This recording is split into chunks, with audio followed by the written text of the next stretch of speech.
شهر رمضان الذي أنزل فيه القرآن هدى للناس وبينات من الهدى والفرقان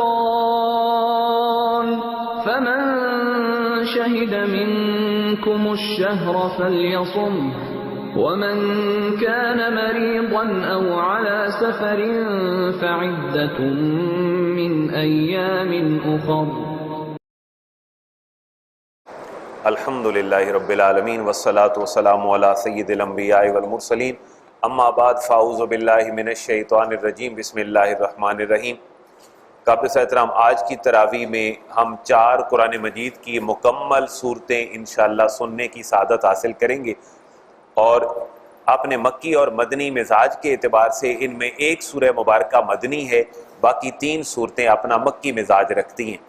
جیسے تسلسل کے ساتھ ہمارا سبق چل رہا تھا کہ پہلے 10 پاروں میں صرف 2 صورتیں مکی ہیں، اگلے 10 پاروں میں صرف 3 صورتیں جو ہیں وہ 2 اور 3 کے کمبینیشن کے ساتھ ہیں.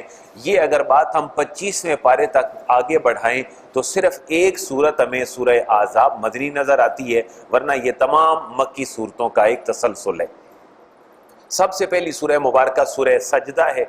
جیسے کہ اس کے نام سے ظاہر ہے کہ اس کے اندر اللہ نے سجدہ کا حکم فرمایا ہے. اب سجدہ کا حکم ہے اللہ کی بارگاہ میں جھکنا. پتہ یہ چلا کہ اس میں عقیدے کی بات ہے تو یہ صورت کیا ہوگی؟ یہ اپنی مکی مزاج رکھتی ہوگی، کیونکہ اس میں عقیدہ توحید کی اصلاح کی گئی ہے.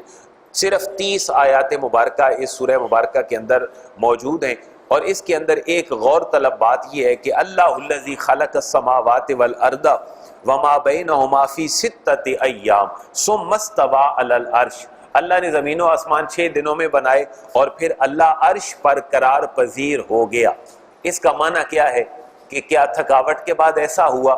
یہ قرآن مجید کی آیت تعلق رکھتی ہے متشابہات کے ساتھ، کیونکہ قرآن کو سمجھنے کے لیے اس کی آیات کو مفسرین نے 3 کیٹیگریز میں تقسیم کیا ہے.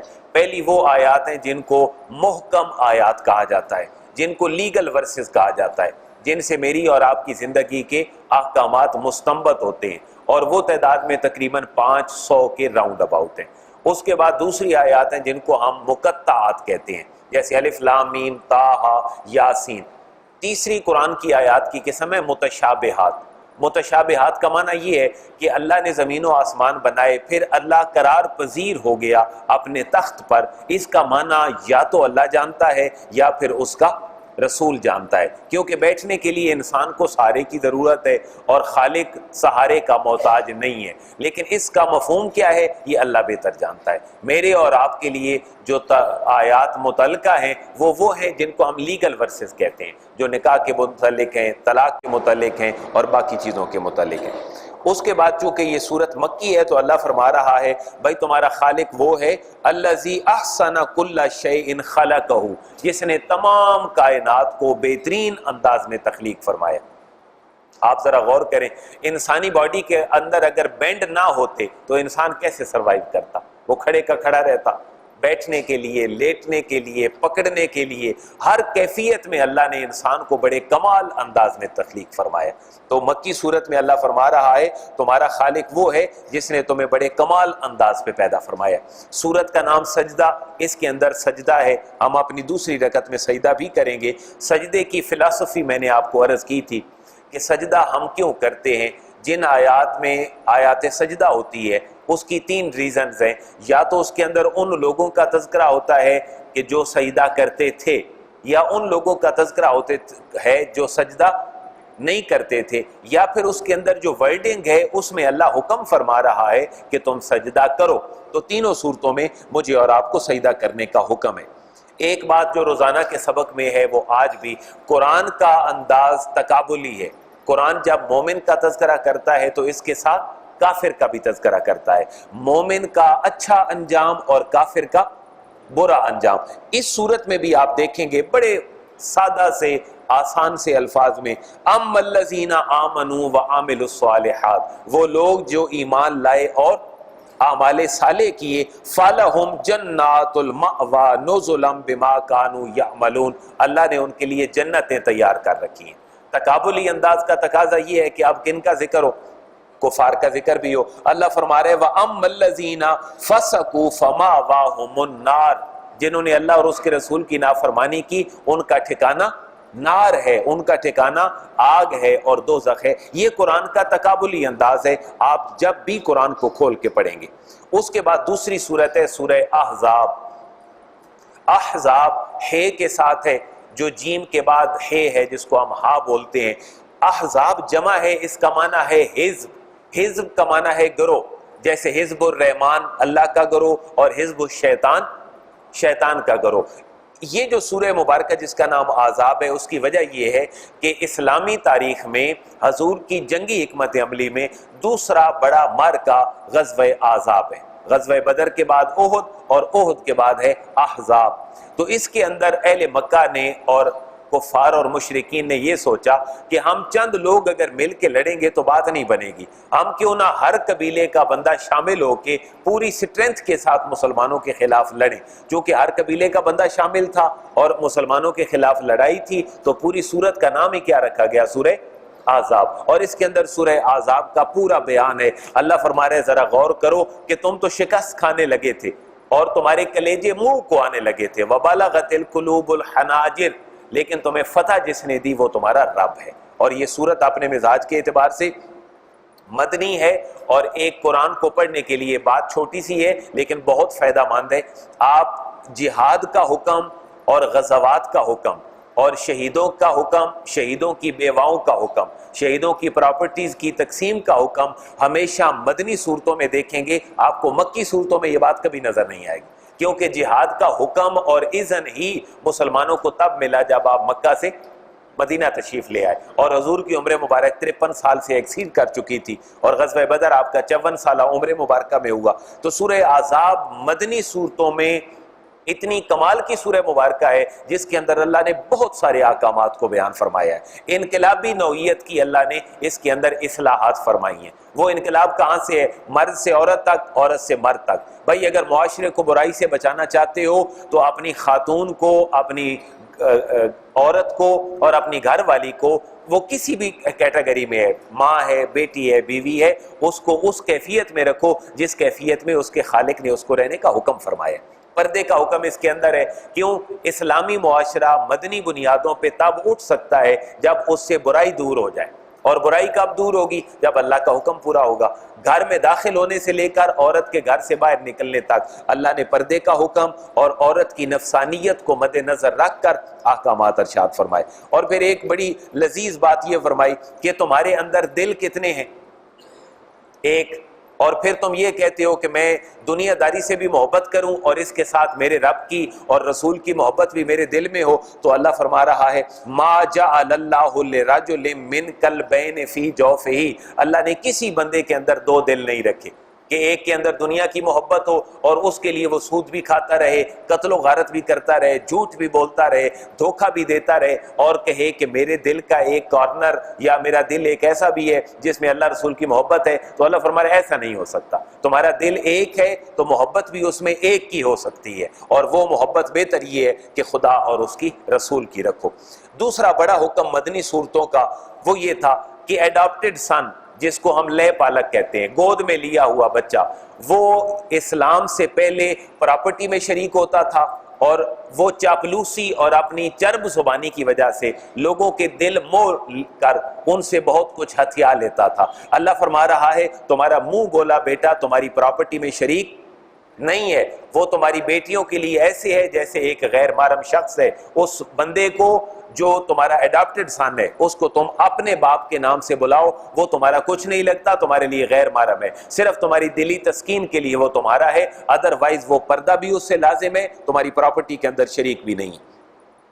اسی صورت کے اندر اللہ فرما رہا ہے وَأَزْوَاجُهُ أُمَّهَاتُهُمْ، میرے نبی کی بیویاں تمہاری مائیں ہیں، اور ہر بندے کے اس دنیا سے جانے کے بعد اس کی بیوی سے نکاح ہو سکتا ہے۔ اللہ فرما رہے میرے نبی کے نکاح میں آنے والی عورت سے، میرے نبی کے حیات ظاہری سے پردہ فرمانے کے بعد بھی اس سے نکاح نہیں ہو سکتا، کیونکہ وہ تمہاری کیا ہیں؟ مائیں ہیں۔ اس سے ایک اور سینس بھی ڈیولپ ہوتا ہے کہ جس کی زوجہ سے اس کے جانے کے بعد نکاح نہ ہو، اس کے اہل سنت کا موقف یہ بھی ہے کہ اللہ کے حبیب اپنی قبر انور میں آج بھی زندہ ہے، لہٰذا زندہ شخص کی جو بیوہ ہے اس سے نکاح کسی اور کا نہیں ہو سکتا۔ اس کے بعد یا ایھا الذین آمنوا اذکروا 9 نمبر آیت سے غزوہ احزاب کا پورا موضوع شروع ہو رہا ہے۔ اب اس کے اوپر زیادہ گفتگو وقت نہیں ہے۔ لقد کان لکم فی رسول اللہ اسوۃ حسنہ، حضور کا نمونہ، زندگی کا کامل نمونہ ہے۔ آپ کو یہ حکم بھی اسی سورہ مبارکہ سورہ احزاب کے اندر نظر آئے گا۔ فرمایا اپنے گھریلو ماحول کو نبوی ماحول میں ڈھال لو، اور وہ کیسے ہے؟ جیسے اماں خدیجہ اور اماں عائشہ کے گھر کا ماحول تھا۔ اور پھر خطاب اتنا بڑا فرمایا، یا نساء النبی لستن کاحد من النساء، میرے نبی کو اور میرے نبی کی بیویوں کو عام مردوں اور عام عورتوں جیسا نہ سمجھو۔ یہ اگر کسی کافر کی بیٹی بھی ہے، جیسے ابو سفیان کی بیٹی تھی، لیکن جب نبی کے عقد میں کلمہ پڑھنے کے بعد آ جائیں تو پھر اس عورت جیسی کوئی اور عورت بھی روئے زمین پر موجود نہیں ہے۔ یہ فیضان صرف اس لیے ہے کہ وہ نبوی عقد کے اندر آ چکی ہے۔ اہل بیت کا ذکر فرمایا، اہل بیت نسبی بھی ہیں، اہل بیت سکنا بھی ہیں، دونوں کا ذکر یہاں اس آیت مبارکہ میں ہے۔ حضور کا مقام رسالت بیان فرمایا کہ میرا نبی صرف پیغمبر نہیں ہے، صرف میسنجر نہیں ہے، بلکہ میرا نبی قانون ساز ہے، میرا نبی قانون دان ہے، میرا نبی لیجسلیٹر ہے۔ وہ تمہاری کسی بھی چیز کو تمہارے لیے حلال بھی کر سکتا ہے اور کسی بھی چیز کو تمہارے لیے حرام بھی کر سکتا ہے۔ وما کان لمؤمن ولا مؤمنۃ اذا قضى اللہ ورسولہ امرا، یہ پوری آیت مبارکہ جناب حضرت زید اور حضرت زینب کے نکاح کی بات ہے، اڈاپٹڈ سن کے حوالے سے۔ ختم نبوت کا ذکر اسی آیت مبارکہ میں ہے، ما کان محمد ابا احد من رجالکم ولکن رسول اللہ وخاتم النبیین، میرا نبی ختم المرسلین ہے۔ اور پھر خالصۃ لک من دون المؤمنین، حضور کے کچھ خواص بھی ہیں۔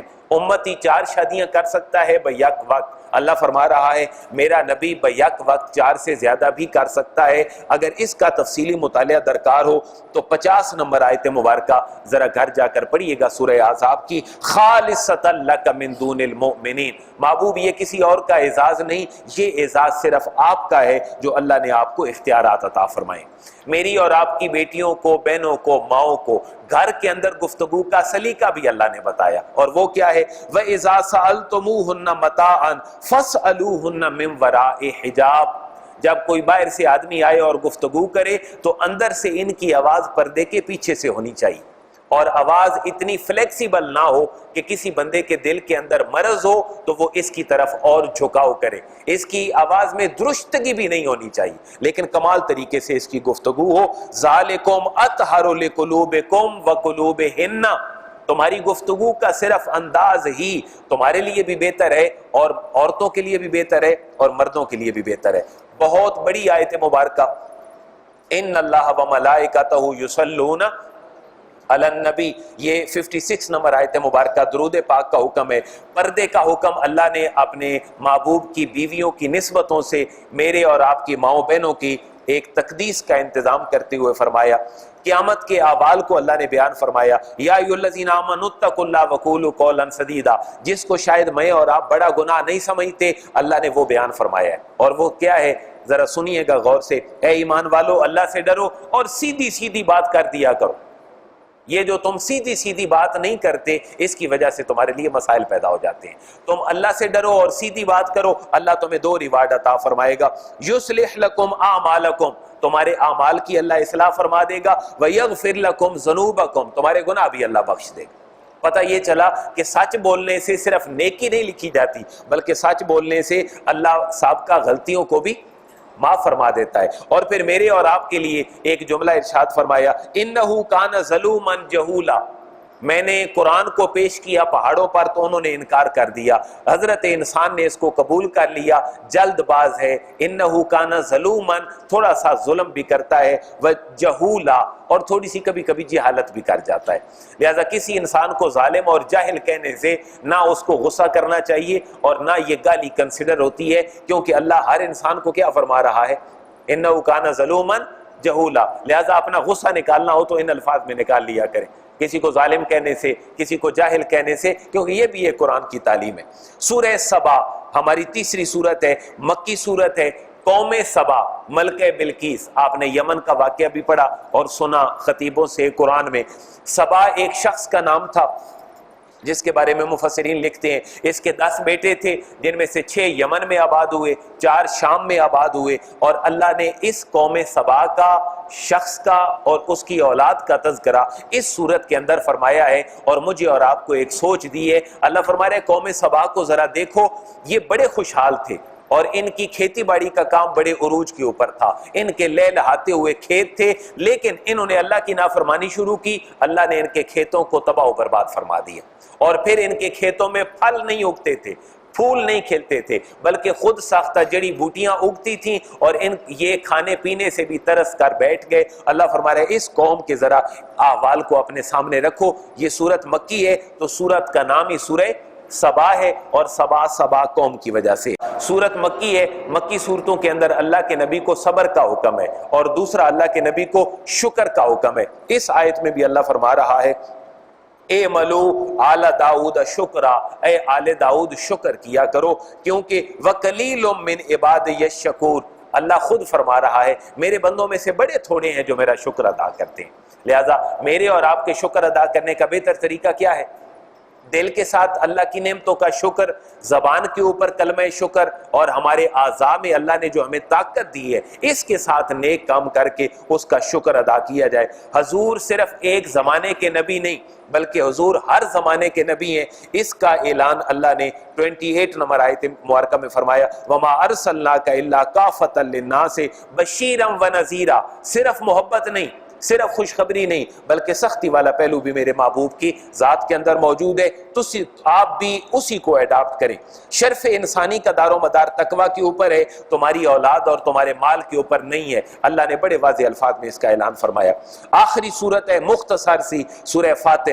اللہ نے توحید کی بات کو مختلف اندازوں میں اس کے اندر دہرایا ہے۔ سورت مکی ہے، اپنے حبیب کو اللہ تسلی دے رہا ہے وَإِن يُكَذِّبُوكَ فَقَدْ كُذِّبَتْ رُسُلٌ مِّن قَبْلِكَ، محبوب اگر آپ کو کوئی جھٹلا رہا ہے تو یہ کوئی نئی بات نہیں ہے، آپ سے پہلے آپ کے بھائیوں کو بھی جھٹلایا گیا۔ یا ایھا الناس ان وعد اللہ حق، قیامت آنے والی ہے، اللہ کا وعدہ پورا ہو کر رہے گا، تمہارے اعمال شیطان تمہارے سامنے سجا کر رکھتا ہے، لہذا اس سے بچو۔ جو بارشیں برساتا ہے وہ تمہارا خدا ہے، جس نے تمہیں مٹی سے پیدا کیا وہ تمہارا رب ہے، جو دن کو رات اور رات کو دن میں بڑے حساب سے داخل فرماتا ہے وہ تمہارا رب ہے۔ اور اے لوگو تم سارے اللہ کے بارگاہ میں اور سامنے ایسے ہو جیسے فقیر کسی مالدار بندے کے سامنے ہوتا ہے، اور قیامت والے دن تمہیں کوئی نہیں بچا سکے گا وَلَوْ كَانَ ذَا قُرْبَىٰ، بے شک وہ تمہارا قریبی رشتہ دار ہی کیوں نہ ہو۔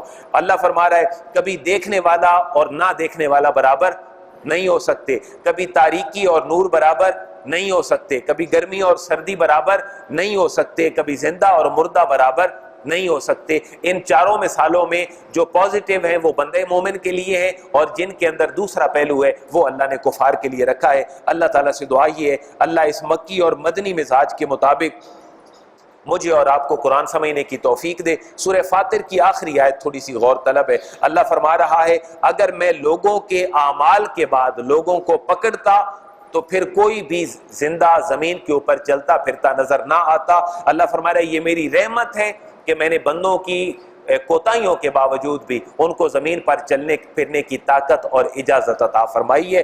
وَلَوْ يُؤَاخِذُ اللَّهُ النَّاسَ بِمَا كَسَبُوا مَا تَرَكَ عَلَى ظَهْرِهَا مِن دَابَّةٍ، کوئی جانور بھی چلتا پھرتا زمین کے اوپر نظر نہ آتا۔ اللہ فرماتا ہے صرف میری رحمت ہے جس کی بدولت میں نے تمہیں زمین پر چلنے پھرنے کی صلاحیت عطا فرمائی ہے۔ الحمدللہ ہمارے 22 پارے مکمل ہو جائیں گے۔